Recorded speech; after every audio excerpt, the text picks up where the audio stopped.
একটা লাভ রিলেশনশিপের তিনটে স্টেজ হয়। প্রথম স্টেজটা আমরা সবাই জানি, যে স্টেজে ভালোবাসা হয়, প্রথম খুব ভালো লাগে, সারাদিন কথাবার্তা হয়, মনে হয় যে আমরা একে অপরের জন্যেই আমাদের উপরওয়ালা বানিয়েছে, made for each other couple, এইগুলো হয়। কিন্তু তারপরে আসে second stage and then third stage. এই সেকেন্ড স্টেজটা কি? এই সেকেন্ড স্টেজে এসেই 90% রিলেশনশিপ ব্রেকডাউন হয়ে যায়, নষ্ট হয়ে যায়, শেষ হয়ে যায়। আজকে তোমাদের সাথে একটা এমন গল্প শেয়ার করব, যেটা একটা বয়স্ক লোক আমার সাথে কিছুদিন আগে আমায় ইনস্টাতে কল করে আমার সাথে শেয়ার করেছে, আর খুব ভালো লেগেছে ওনার সাথে কথা বলে। আমার খুব ভালো লাগছে যে এত এক্সপিরিয়েন্সড একটা মানুষ, এত বয়স্ক একটা মানুষ আমার ভিডিও দেখে আমার সাথে কথা বলেছেন, নিজের গল্পটা শেয়ার করেছেন, নিজের লাভ স্টোরি আমার সাথে শেয়ার করেছেন, আর এই গল্পটা খুব ইন্টারেস্টিং। তাই এই ভিডিওটাকে আজকে অবশ্যই তোমরা এন্ড অবধি দেখো, কেন কি আমার মনে হয় যে রিলেশনশিপ এত সহজ নয়, ভালোবাসাটা এত সহজ নয়। ভালোবাসা তো হয়ে যায়, একে অপরকে আই লাভ ইউ আমরা বলে দিই, কিন্তু তারপরে যেটা শুরু হয় সেটা সহজ হয় না। এই জার্নিটা অনেক কঠিন, আর এটা আমরা কোথা থেকে শিখে আসিনি যে কি করে একটা লাভ রিলেশনশিপ মেনটেন করতে হয়। তো আজকের এই ভিডিওটা খুব ইম্পর্টেন্ট, তো এটাকে এন্ড অবধি দেখো। নমস্কার, আমি সুমন্ত, আর আজ রাতে তোমাদের সাথে সুমন্ত থাকবে। বেশি কিছু করতে হবে না, জাস্ট হেডফোনটা নিজের কানে লাগিয়ে নাও আর এই গল্পটা শোনো। আশা করছি তোমাদের ভালো লাগবে। তো চলো আর সময় নষ্ট না করে আজকের এই ভিডিওটা শুরু করা যাক। আর একটা ইম্পর্টেন্ট কথা আমি বারবার ভুলে যাই বলতে, আবারও বলবো, যারা যারা আমার চ্যানেল সাথে সুমন্তকে ইউটিউবে সাবস্ক্রাইব করনি, প্লিজ একটু সাবস্ক্রাইব করে দিও, আর ইনস্টাতেও আমাকে ফলো করে নিও, কেন কি ইনস্টাতেই আমি তোমাদের সাথে মেসেজে কথাবার্তা বলি, অনেক সময় দরকার পড়লে কল করেও ইনস্টাতে কথা বলি, এবং ফেসবুকেও একটু ফলো করে নিও, এতে আমি অনেক মোটিভেশন পাবো। চলো আর সময় নষ্ট না করে ভিডিওটা শুরু করা যাক।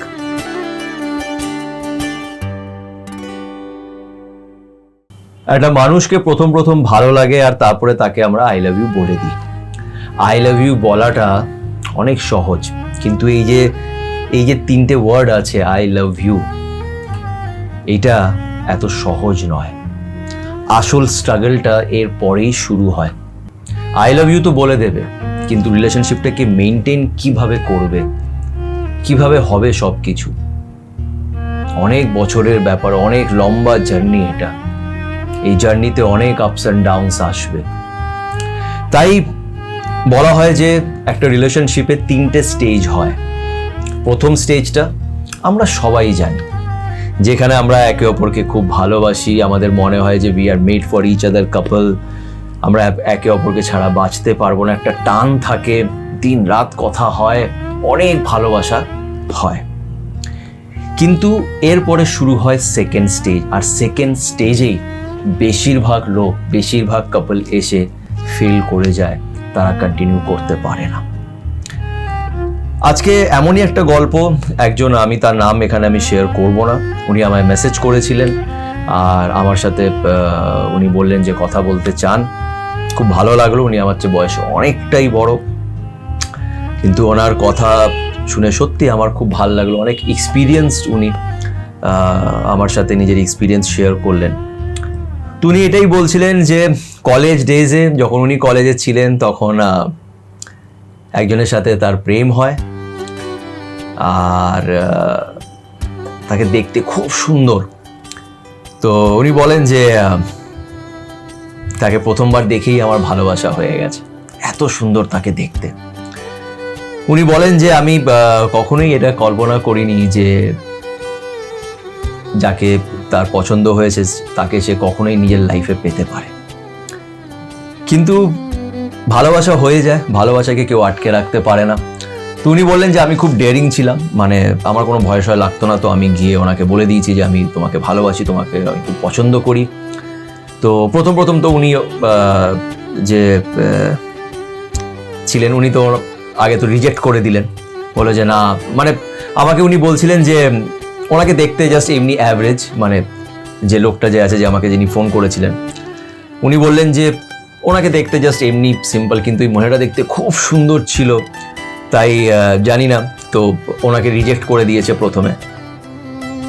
কিন্তু আস্তে আস্তে আস্তে আস্তে আমাকে ইনি বলছিলেন, এই বয়স্ক লোকটা আমাকে বলছিলেন যে আমি হাল ছাড়িনি, আমি ওর পিছনেই থাকতাম সব সময়, যা হোক করে ওকে আমি কনভিন্স করেছি। আর শেষমেশ উনি এনাকে হ্যাঁ বলে দিয়েছে। এখানে আরেকটা জিনিসও আসে, আমি এর আগেও নিজের ভিডিওসে বলেছিলাম, যদি তুমি কাউকে ভালোবাসো, কাউকে তোমার পছন্দ হয়েছে, তাকে গিয়ে বলে দাও, এত ভেবো না। ভালোবাসায় এফোর্ট দিতে হয়, চেষ্টা করতে হয়। তো উনিও ওখানে চেষ্টা করেছেন, বারবার চেষ্টা করেছেন। আর যখন আমরা কারোর পিছনে অনেক চেষ্টা করি, এফোর্ট দিই, তখন সেই সামনের মানুষটা নোটিস করে, আর সে কতক্ষণ আটকে রাখবে, শেষমেশ তার ভালোবাসা হয়েই যায়। তো এরকমই হয়েছিল, উনি ওনাকে হ্যাঁ বলে দিয়েছেন। তারপরে অনেক স্ট্রাগল ছিল, রিলেশনশিপ শুরু হওয়ার পর স্ট্রাগল ছিল, চাকরির ব্যাপার ছিল। উনি আমাকে বললেন যে আমি তখন তো চাকরি করতাম না, তখন আমরা কলেজেই ছিলাম, 3rd ইয়ারে ছিলাম। কলেজে পাস হওয়ার পরে আমি যেহেতু একটা অ্যাভারেজ স্টুডেন্ট ছিলাম, একটা চাকরি জোগাড় করতে আমার জন্য অনেক হার্ডওয়ার্ক আমাকে করতে হয়েছে। ইতিমধ্যে উনি ওনার যে গার্লফ্রেন্ড বলতে পারো, তখন তো উনি গার্লফ্রেন্ডই ছিলেন। তো উনি চাকরি পেয়ে গেছেন, উনি পড়াশোনা অনেক বেশি ভালো ছিলেন, তো উনি একটা চাকরি পেয়ে গেছেন, একটা প্রফেসর। আর ইনি তখনও চাকরি পাননি। কিন্তু এটাই আরেকটা ব্যাপার হয় যে দেখো, ছেলেটা চাকরি পায়নি, কিন্তু মেয়েটা তার সাথে তার পাশে দাঁড়িয়েছে। সে চাকরি করতো, কিন্তু তার পাশে এসে দাঁড়িয়েছে, কখনোই ভাবেনি যে এ চাকরি করে না বা এ চাকরি পাবে কি পাবে না, কি করে আমাদের এই সম্পর্ক হবে। যদি ভালোবাসা থাকে তাহলে সম্পর্ক টিকে যায়। তো উনি ওনার পাশে দাঁড়িয়েছেন। আর শেষমেশ অনেক স্ট্রাগল করার পরে এই লোকটা যিনি আমাকে ফোন করেছিলেন, উনিও চাকরি পেলেন। এবার এখান থেকে তারা আস্তে আস্তে ডিসাইড করলেন যে এবার বিয়েটা করতে হবে। বিয়েটা হলো। বিয়ে হওয়ার পর শুরু হলো স্ট্রাগল। যখন এক ছাদের নিচে থাকতে শুরু করলো, তখন শুরু হলো ঝগড়া, রোজ ঝগড়া, প্রায় রোজ ঝগড়া। অনেক সময় এমনও হয়েছে, উনি আমাকে বললেন যে উনি বাড়ি ছেড়ে, মানে এই লোকটাই বাড়ি ছেড়ে দিয়ে চলে যেত ঝগড়া করে। একটা খুব ভালো কথা উনি বললেন, আর যেটা আমিও নিজের লাইফে আমি রিয়েলাইজ করি, যে একটা জিনিস কি বলতো, ভালোবাসায় না ঝগড়া হবেই, ঝগড়া হবে, অনেক বাজে ঝগড়া হতে পারে। ভালোবাসা রোজ থাকে না। মানে আমি তোমাকে আজকে যেভাবে ভালোবাসছি, কালকে হয়তো সেইভাবে ভালোবাসবো না, কিন্তু ভালোবাসাটা কিন্তু থাকে। হয়তো কথাটা বোঝাতে পারছি না। ফর এক্সাম্পল, আমি প্রথম তোমাকে ধরে হয়তো সবসময় আদর করতাম, তোমার জন্য প্রায় দিন গিফটস নিয়ে আসতাম, অনেক কিছুভাবে নিজের ভালোবাসাটা এক্সপ্রেস করতাম। মাঝে মাঝে সেই এক্সপ্রেশনটা কমে যায়। অনেক সময় এরকম হয় যে আমি নিজের ভালোবাসাটা শো করতে পারি না, দেখাতে পারি না, বিকজ আমরা একই ছাদের নিচে আছি, লাইফ একরকম থাকে না। কিন্তু সম্মানটা থাকে, মনের ভিতরে সেই মানুষটার নামটা থেকে যায়, যদি সত্যি ভালোবেসে থাকো। এটাই উনি আমাকে বলছিলেন, যে আমাদের মধ্যে খুব বাজে ঝগড়া হয়েছে, মনে হয়েছিল যে এই সম্পর্ক শেষ হয়ে যাবে,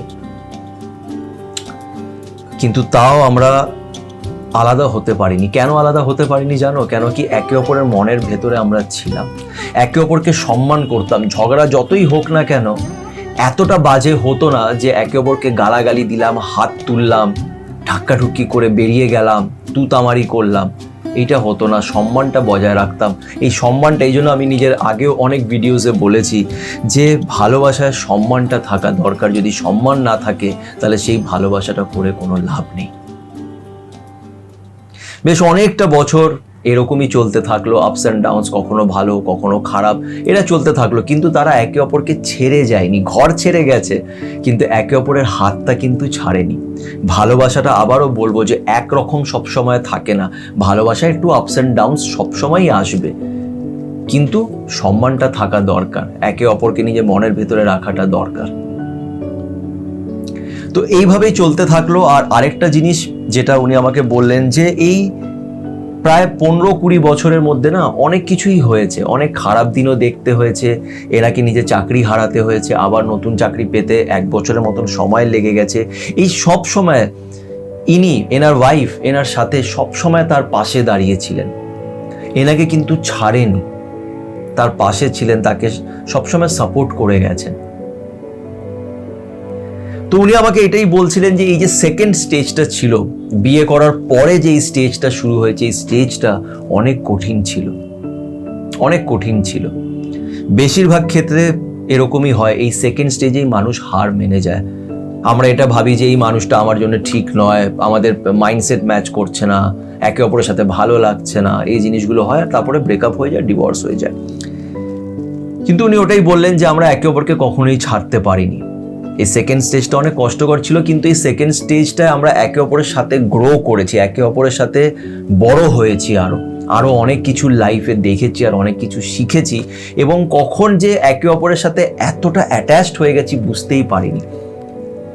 এই লোকটা আমাকে বলছিল যে প্রথমে যে ভালোবাসাটা হয়েছিল ওটা একটা ভালোবাসা, একটা অ্যাটাচমেন্ট, একটা অ্যাট্রাকশন ছিল, কিন্তু এই ভালোবাসাটাই রিয়েল ভালোবাসা। তো আস্তে আস্তে সময় কাটতে থাকলো, অনেক বছর কেটে গেল। তারপরে একটা সময় এমন এলো যখন এনার ওয়াইফের অনেক শরীর খারাপ হলো, অনেকটাই শরীর খারাপ হয়ে গেল, উনি একদম বাড়িতে বসে গেলেন। তখন ইনি নিজের ওয়াইফের পাশে দাঁড়ালেন, আর আজও উনি নিজের ওয়াইফের পাশে দাঁড়িয়ে আছেন। আর ওটাই বলছিল যে এখন যে সময়টা আমরা কাটাচ্ছি, যেটা হচ্ছে থার্ড স্টেজ, এই থার্ড স্টেজটা খুব ভালো। আমরা একে অপরের সবকিছুই জানি, সবকিছুই চিনি, সবকিছুই বুঝি, তাই এখন আর সেরকম ঝগড়াও হয় না। আর ঝগড়া হলেও সেটা একটা বেশ ফানি ঝগড়া আমরা করি, যেরকম বয়স্ক লোকেরা করে, অন্যরা দেখে হাসে আমাদের, কিন্তু খুব ভালোবাসা আছে। আর অনেক লম্বা সময় আমরা একে অপরের সাথে কাটিয়েছি, আর আজকে একে অপরের সাথে আছি। তো বেসিক্যালি যেটা এই গল্প থেকে আমরা শিখতে পারি সেটা হচ্ছে যে একটা রিলেশনশিপের 3টে স্টেজ হয়। প্রথমটা বলে দিলাম যে প্রথমে খুব ভালোবাসা থাকে, অনেক কিছুই থাকে, কিন্তু দ্বিতীয় স্টেজটা অনেক ডিফিকাল্ট হয়। হ্যাঁ, এখানে আরেকটা পয়েন্টও আছে, অনেক সময় আরেকটা গল্পও আছে যেটা তোমাদের সাথে আমি এর পরে শেয়ার করব, যে সেকেন্ড স্টেজে অনেক সময় রিলেশনশিপ ভেঙে যায়, অনেক রিলেশনশিপই ভেঙে যায়। আর এটাও ঠিক যে রিলেশনশিপ না ওই উপর থেকে তৈরি হয়ে আসে, কে তোমার লাইফে থাকবে আর কে থাকবে না সেটা শেষমেশ ওই উপরে যিনি বসে আছেন সেটাই ডিসাইড করে তোমার কর্মের অ্যাকর্ডিং।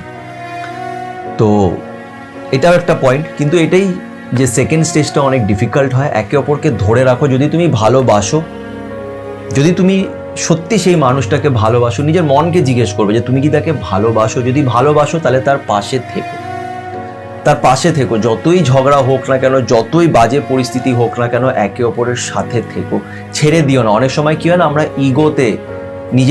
নিজের রাগের জন্য সম্পর্কটা শেষ করে দিই। আগে নিজেকে জিজ্ঞেস করবে যে ভালোবাসি কিনা, যদি সত্যি ভালোবাসো তাহলে তার সাথে দাঁড়িয়ে থাকো, তার পাশে থাকো। ঝগড়া তো হবেই, কিন্তু একে অপরের হাতটা ছেড়ো না। যদি এই সেকেন্ড স্টেজটা পার করে নাও তাহলে শুরু হবে 3 নম্বর স্টেজ। আর এই 3 নম্বর যে স্টেজটা হয়, এই 3 নম্বর যে ফেজটা হয় একটা রিলেশনশিপে, সেই ফেজটা খুব ভালো, খুব মিষ্টি, খুব সুন্দর একটা সম্পর্ক তৈরি হয়, যেখানে আমরা একে অপরকে খুব ভালো করে জানি, বুঝি, একে অপরের অভ্যেস হয়ে যায়। তখন আর কোনো অসুবিধে হয় না একে অপরের সাথে থাকতে। একটা রিলেশনশিপ করা এত সহজ নয়, কিন্তু তার মানে এটা না যে ভালো রিলেশনশিপ হয় না, রিলেশনশিপ টিকিয়ে রাখা যায় না। সব কিছুই করা যায়, শুধু একে অপরকে সম্মান করাটা দরকার, আর ভালোবাসাটা জেনুইনলি হওয়া দরকার। সবার সাথে কিন্তু জেনুইন ভালোবাসা হয় না। যদি সত্যি তুমি কাউকে ভালোবেসে থাকো বা জেনুইনলি ভালোবাসো, তাহলে সেই মানুষটার পাশে তুমি অবশ্যই থাকবে, শেষ অবধি তার পাশে থাকবে। ছোট ছোট কথায় গিভ আপ করে দিও না, হার মেনে নিও না। আশা করছি তোমাদের এই গল্পটা ভালো লেগে থাকবে। যদি সত্যি ভালো লেগে থাকে তাহলে প্লিজ আমার এই ভিডিওটাকে লাইক দিও, নিজের বন্ধুদের সাথে শেয়ার করো, আর আমার চ্যানেল সাথে সুমন্তকে অবশ্যই সাবস্ক্রাইব করে নিও। ভালো থেকো।